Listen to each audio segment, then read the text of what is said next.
Nah, namun hal tersebut memerlukan pembuktian.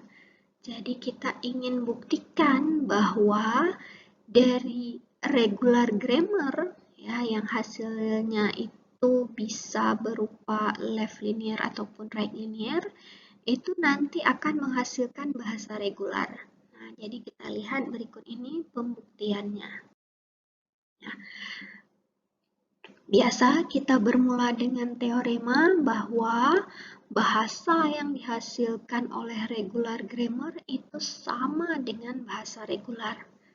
Nah, saya sudah jelaskan bahwa cara untuk membuktikan kesamaan suatu himpunan, ya, caranya kita cari himpunan bagiannya, di mana A itu haruslah bagian daripada B, dan juga B itu haruslah bagian daripada A. Ya, jadi ini proses pembuktiannya. Oke, maka pertama sekali di sini pembuktian bagian 1, bahasa yang dihasilkan oleh regular grammar itu merupakan bagian dari bahasa regular. Nah, ya jadi kita ingin pada tahap pertama ini kita ingin membuktikan bahwa setiap regular grammar ini akan menghasilkan bahasa regular. Nah, pembuktian tahap kedua sebaliknya. Setiap bahasa regular itu dihasilkan dari regular grammar. Nah, berikut ini kita lihat satu persatu pembuktiannya.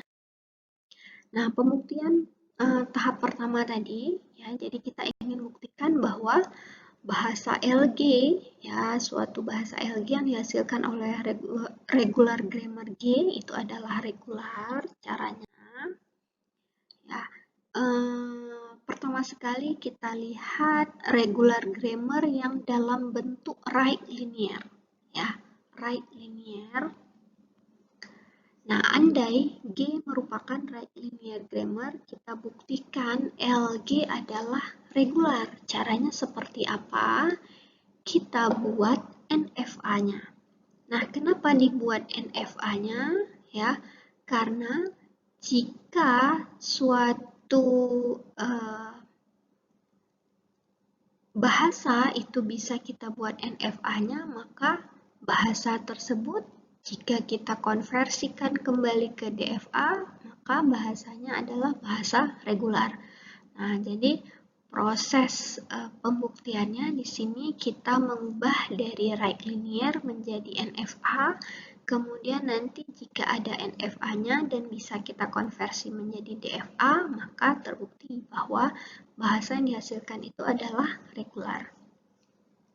Nah, kita buat NFAM sehingga LM itu sama dengan LG. Caranya seperti berikut ini.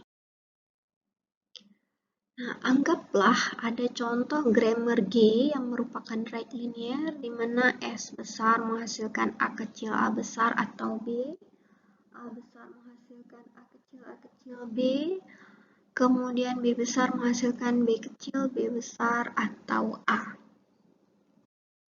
Nah, cara untuk mengubahnya menjadi NFA, ya, jadi kita buat pertama sekali variabelnya itu akan menjadi state. Nah, di sini kan ada variabel S, A besar, B besar, ya. Maka di sini akan jadi state S, A besar, B besar, kemudian ada satu state terakhir yang khusus dibuat sebagai state penerima. Nah, caranya seperti apa? Ini step by step langkahnya. Tadi grammarnya S menghasilkan A kecil A besar. Maka jika kita ubah dia menjadi bentuk NFA, maknanya dari S dengan input A itu akan sampai di A besar. Berikutnya, atau B. Nah, atau B ini bermakna apa? Kan berarti tidak ada input terminal apapun ya. Nah, berarti di depannya adalah lambda. Sehingga kita tuliskan dari S ya dengan input lambda itu akan sampai di B besar.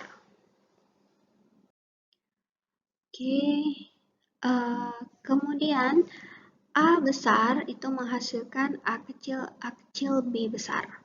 Nah, berarti kita bermula dari state A.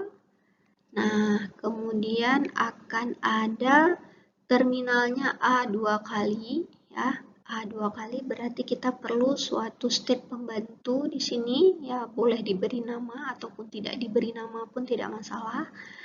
Nah, jadi dari A besar, A kecil, ada state pembantu di sini, kemudian A kecil lagi, dan kita sampai di B. Kemudian B besar menghasilkan B kecil, B besar. Nah, maknanya dari B kecil ini kita akan balik lagi ke state B besar juga. Nah, sehingga menghasilkan loop seperti ini. Atau B besar menghasilkan A. Nah, bisa dilihat di sini adalah langsung terminal, nggak ada variabelnya lagi. Nah, ini menandakan bahwa A ini, ya, A kecil ini itu akan berakhir pada state penerima. Sehingga kita buat dari state B, ada input A kecil itu akan sampai di state penerima yang kita buat sebagai tambahan state-nya tadi. Nah, jadi berdasarkan NFA yang sudah kita buat sebelumnya, ya, kita bisa mencari sentence-nya ataupun string yang mungkin muncul. Nah, salah satunya ini adalah A, A, A, B, A. Ya, ini salah satunya. Nah, jadi nanti bisa dilihat, dicoba sendiri bahwa dari grammar yang ini, ya, itu akan menghasilkan ini NFA-nya, ya, ini NFA-nya. Nah, kemudian dari NFA tersebut kita bisa mengetahui bahwa bahasa yang terhasil oleh NFA yaitu LM, NFAM, LM itu sama dengan LG, yaitu sama dengan A, B pangkat bintang A plus B pangkat bintang A. Jadi di sini bahasanya dituliskan dalam bentuk regular expression. Mau dituliskan dalam bentuk himpunan, ya, himpunan bahasa juga boleh, nggak ada masalah. Namun maknanya akan tetap sama. Nah, jadi secara umum, ya, jadi dari suatu right linear grammar yang memiliki variabel V0, V1, V2 hingga seterusnya, dengan production rule-nya itu VI menghasilkan A1, A2, seterusnya hingga ke VJ, ataupun VI menghasilkan A1, A2, dan seterusnya hingga ke AM. Itu nanti bisa kita bangunkan NFA-nya di mana setiap variabelnya itu bermula dari FI, ya, jadi FI hingga terakhir hingga ke variabel yang paling terakhir plus 1, ya, jadi plus 1 ini adalah variabel sebagai state penerima yang khusus dibuat.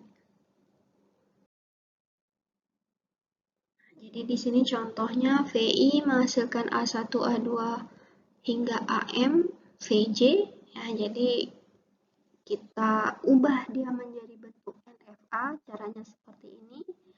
VI ini sebagai state awalnya, VJ adalah state akhir, sedangkan setiap terminal ini akan menjadi simbol input alfabetnya. Nah, bagaimana kalau tanpa variabel? Itu maknanya dia akan berakhir di state penerima. Nah, sehingga lebih kurang penggambarannya itu seperti ini, ya. Jadi ada suatu state, setiap variabelnya itu akan menjadi state, kemudian setiap terminal itu nanti akan menjadi input alfabetnya. Nah, jadi sesudah kita bangunkan NFA, maka terbukti bahwa LG, ya bahasa yang dihasilkan oleh grammar G itu sama dengan LM, yaitu bahasa yang dihasilkan oleh NFA M.